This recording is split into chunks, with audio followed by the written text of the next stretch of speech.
Речиси 30 фирми кои работат со храна биле затекнати со прекршување на законските прописи при 617 вонредни инспекции што ги спроведе Агенцијата за храна и ветеринарство низ целата земја.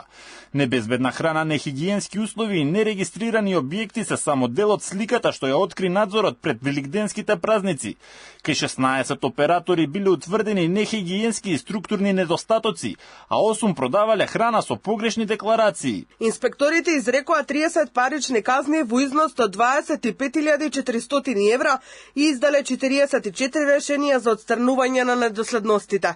Уништени се 1740 килограми небезбедна храна. Во најголем дел констатираните прекршувања се однесуваат на основни правила кои треба да обезбедат безбедна храна и сигурни услови за нејзино складирање и продажба.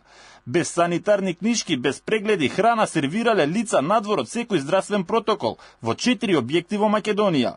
Контролите резултираа со издавање на конкретни решенија за отстранување на утврдените недостатоци и сериозни казни, главно поради пуштање во промет на небезбедна храна и работа надвор од регулативата.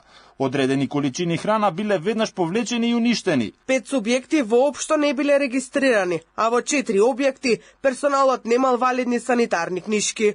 Од Агенцијата за храна и ветеринарство апелираа до сите оператори со храна да постапуваат одговорно и по пропис, не само за да избегнат санкции, туку и за да се заштити јавното здравје и довербата на пазарот. Надзорот ќе продолжи и по празниците.